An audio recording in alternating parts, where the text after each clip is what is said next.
so today's episode is a really, really good one. We have one of Sacramento's best photographers joining me today for Camera and Coffee, episode 3. We're in Roseville, California. I'm gonna take a second to introduce him, but before I do so, I wanna let you guys know that he has 8 published photos in magazines. He has work at the Crocker Art Museum in downtown Sacramento. So not just here with anybody, but who are we here with? Hi, good morning, folks. My name is Raff. Been a photographer for about 15 years in Sacramento, and buddy here, friends from the pandemic, if you will. So happy to be here and talk some cameras and just have a good time. All right, man. So it's been about 5 years since we've connected. What have you been up to? I see a lot of amazing work coming from you. Very busy. Yeah, been on and off social media for about 5 years now. You know, we haven't really done this since the last time we shot. So, dude, just been shooting, just kind of keeping at the passion. Last year was my slowest year, but I also really took a heavy, and I really stepped back and made sure that I was taking jobs and working with clients that matched my ideal scenario. You know, I wasn't going to take discounted rates. I wasn't going to give out free work. You know, I really wanted to make sure I valued myself and my craft and the work that I've put into what I've been doing for the last 15 years. So last year was my slowest year, but you know what? That's all right. We'll take a step back to take a couple steps forward. So it's been all right. To touch on something Ralph and I were talking about, if you're an aspiring photographer, it's important to hold your value. A lot of the time, clients don't fully see the amount of time, money, and effort that goes into creating memories that will last a lifetime. Photography isn't always easy to explain or translate. It's an art. And because of that, sometimes you have to be willing to pass on projects that don't align with your worth.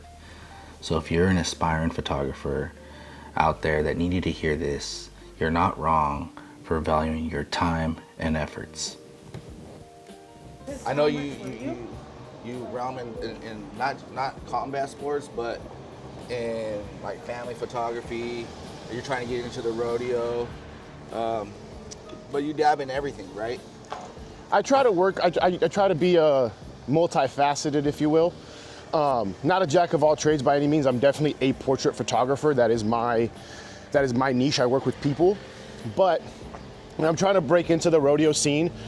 I'm trying to get a couple rodeos. I know I have the Folsom Rodeo and the Sacktown Sheriff Rodeo. I have connections there, so I'm maybe working with those. But just trying to break into a different area. It's not easy to get out of your shell, especially when you're, when everyone knows you for something. But yeah, a lot of family photos. And to touch on what you said, like what you do with the boxing and your more media side, I'm more memory side, right? The luxury that you provide to people is to put their name out there and show them in this glamorous fashion. I get to take photos of you and you get to look back on your family before your second child was born. And you had this little tiny 3-person family with a little baby.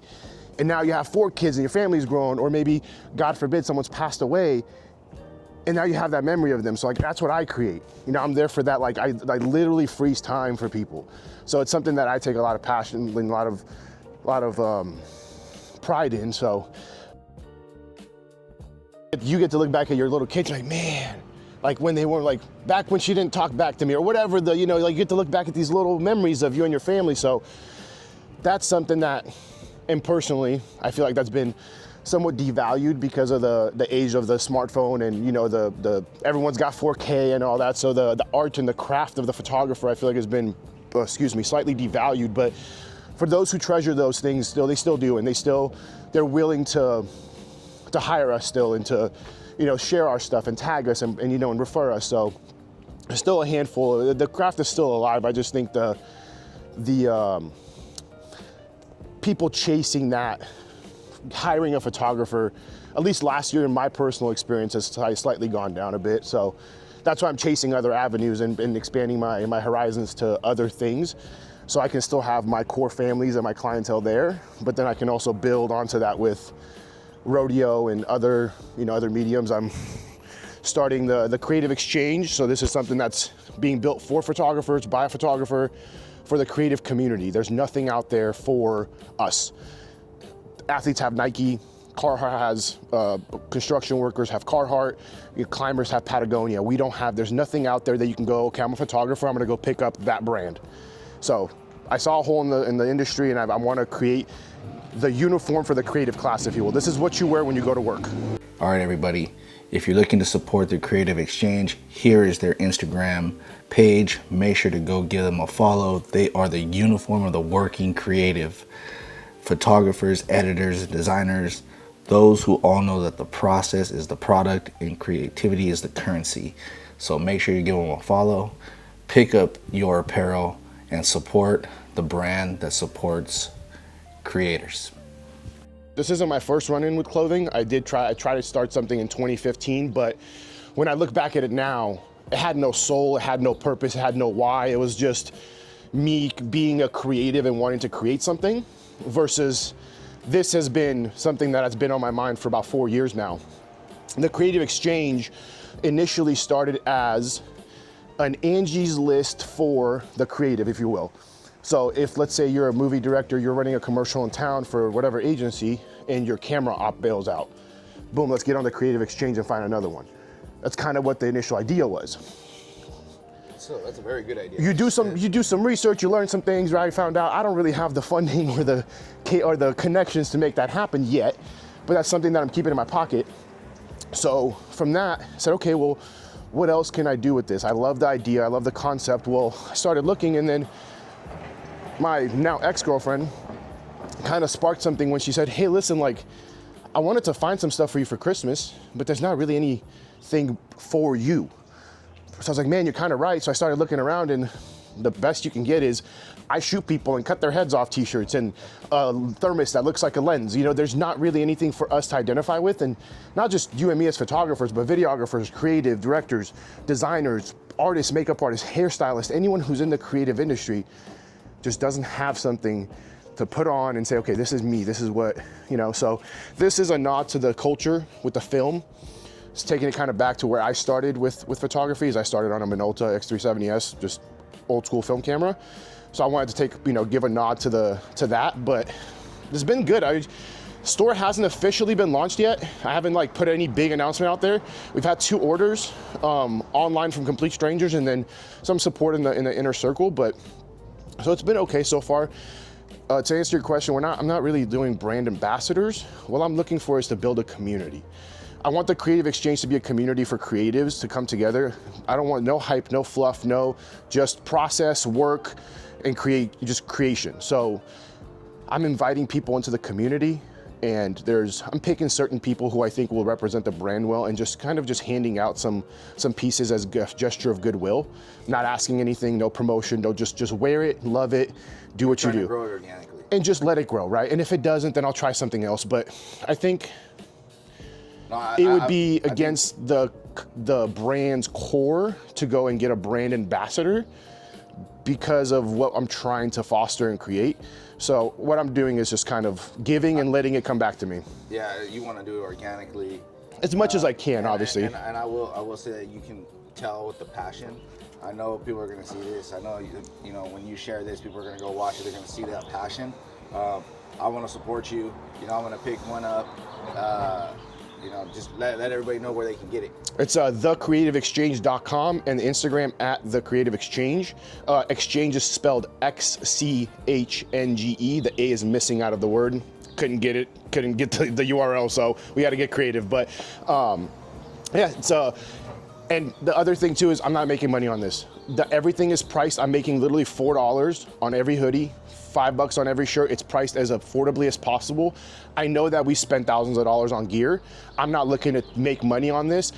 I will later. Let the money come later. I want to build a community. I want to bring people together. I want to put this on people and let people wear this and let Sacramento stand for something and put this out there. I'll make the money later. The community and the people are much more valuable to me right now. If I can go stand in a room of people and put up an event and say, hey, if you purchased a Creative Exchange hoodie or a shirt, come on down, you're invited. And I can go say hi to 15, 20, 30 people. That means more to me than any amount of money right now. So I'm fully transparent. I'm not doing this for any kind of monetary incentive at the moment. It's just something for me to create, and it's keeping my creative juices flowing. It's getting me excited. I'm buying equipment, and so it's a good time.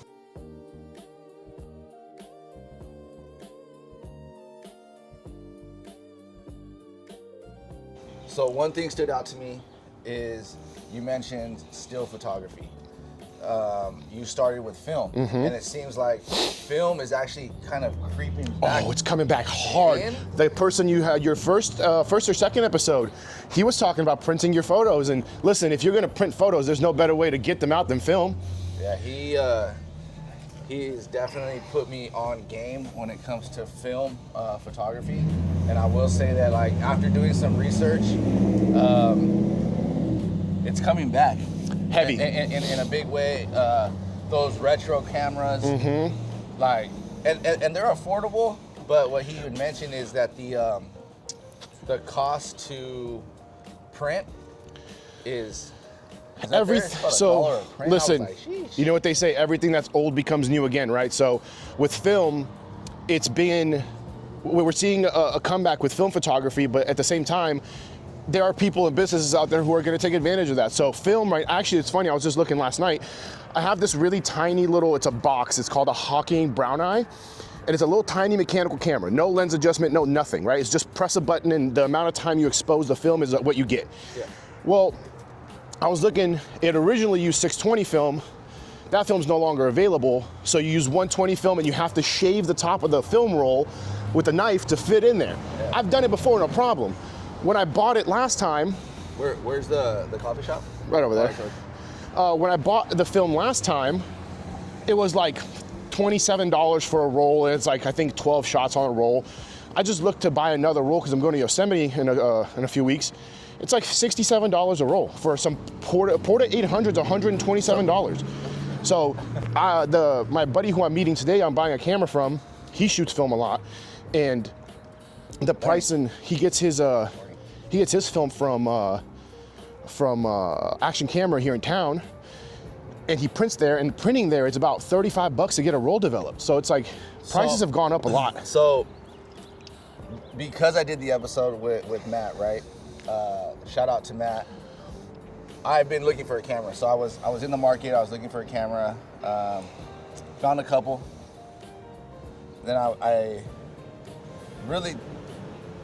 was looking for it, but I wasn't looking for it. Right. So you're like, if it finds me, it finds me. I was like, if it finds me for a good deal, I'm gonna do it, right? So there was some pretty good deals. I think it's the idea of how the camera looks that I was more drawn to, more than having to do the extra work to create.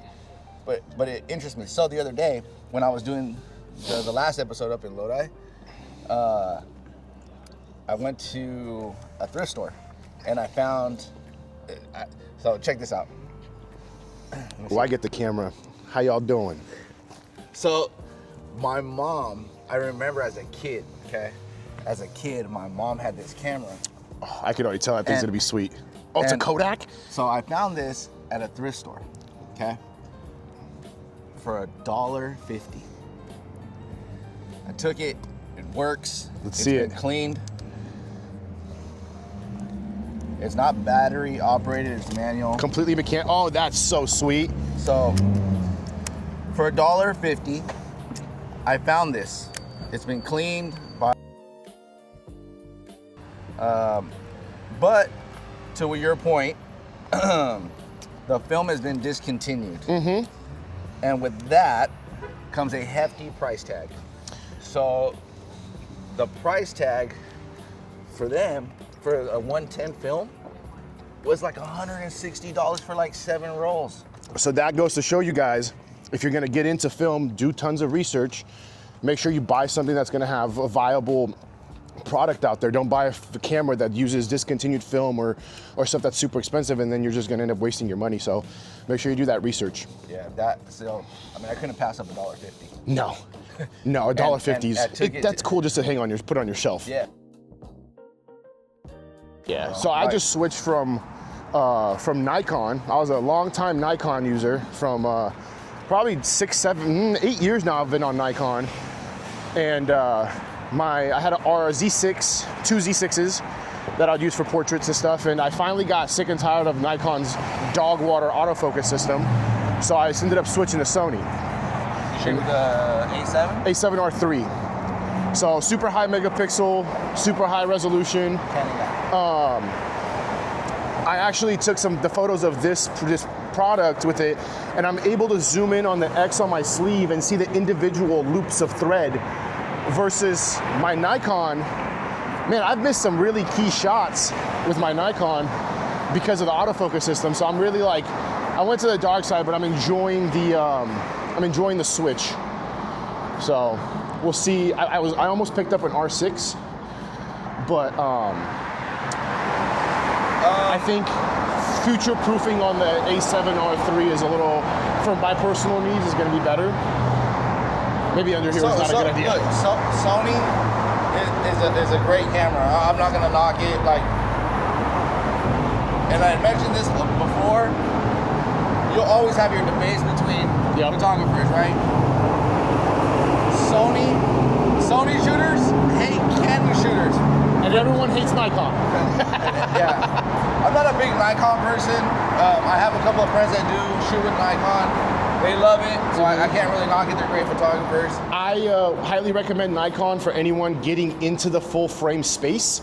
Nikon has the most affordable full frame options. That's why I got onto Nikon originally when I first started shooting full frame.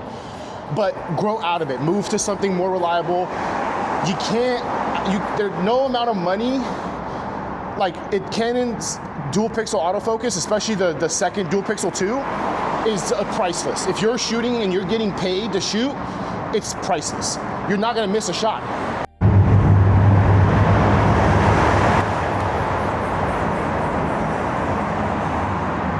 With a DSLR camera, you don't get a preview. You have to take test shots and adjust your settings every single time. You get a mirrorless camera, you see what the photo is gonna look like on the back of that. So when you go to mirrorless, it's a different ball game, and you have electronic shutters. You can get a Sony A9 II with a global shutter, shoot 120 FPS a second for as much as you want. So that you can literally make a movie out of your stills. It's insane. So save the money and upgrade as soon as you can. They say the wand doesn't make the wizard, but listen, we all know that when Ron broke his wand in Harry Potter, his magic wasn't right. So get you a good camera.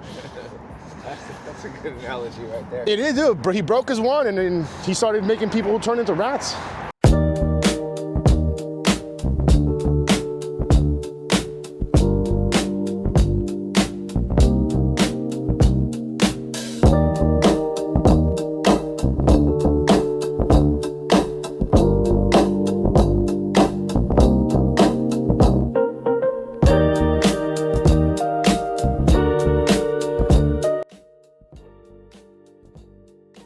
Here's the thing, if you want to get into it for the money, I hate to say this and some people might disagree with me, you're not gonna make it.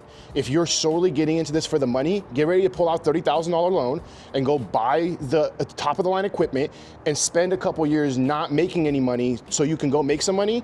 Photography, being a creative, that's why they call it the struggling artist, because you're not gonna make much in the beginning. It's not something that you can go into.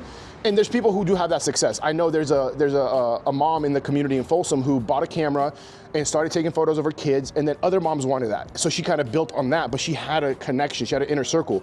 So to the different side of that same coin, figure out what your niche is, figure out if you're a big skateboarder and you hang out at the skate park and there's no one with the camera, capitalize, go start using that to take photos at the skate park.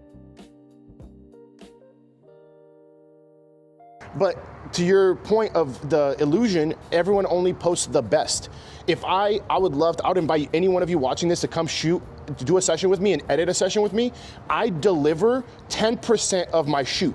I shoot 3,000 photos and I'll hand out 300, if that. And not because I'm overly picky, but because one, I like to overshoot so I have options, but if you see all the bad I take, all the not usable stuff I take, I'm not presenting that to Instagram. I'm showing you the top 5 photos of my shoot that are killer light, killer edits, killer settings. Everything was perfect. Subject to smiling.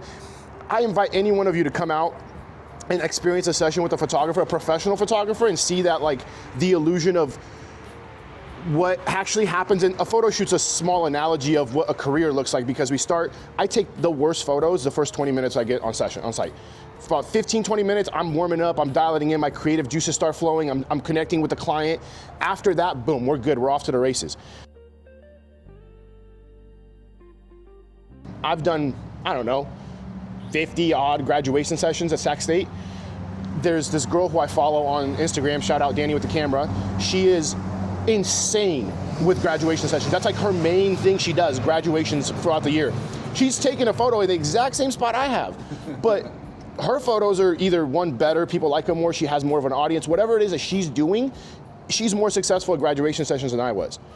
However, I'm more successful at rodeo photography or this, that, and the other than she is, because it doesn't matter, you can take the same photo as someone else. Don't let that mindset of, oh, well, someone's already done it. You don't gotta reinvent the wheel, right? You just gotta add your flavor to whatever it is you're doing. Loud in there. All right, so thank you for coming down, spending some time this morning. Man, I think we got some really good content, but a lot of insight into what you're looking to do for the photography community. Where can everybody follow you on social media? My personal is @get_Raffy, that's RAFFYY. And the brand is the Creative Exchange on Instagram and the Creative Exchange website.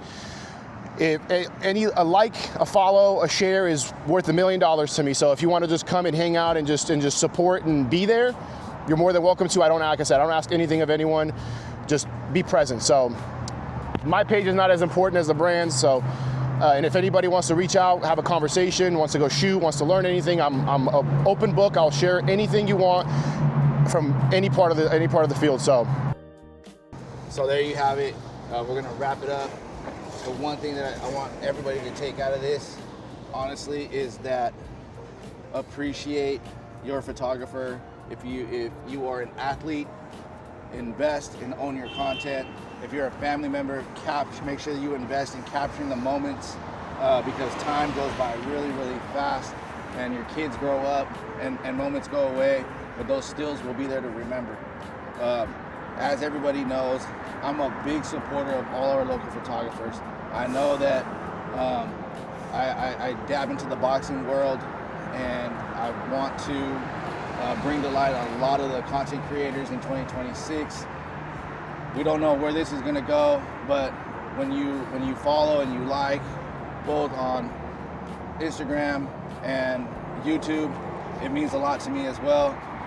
Make sure that when somebody that is in the photography world is asking a question or is looking for an opportunity, and you have that resource to share experiences or give an opportunity to, make sure you give it to them, because we were once in that position and somebody gave us an opportunity. So make sure that we don't forget that there's room for everybody within the photography community.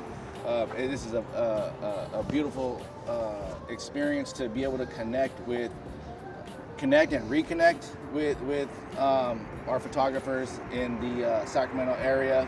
So again, I'm not very good at this, but make sure to subscribe, like, peace out, have a good day.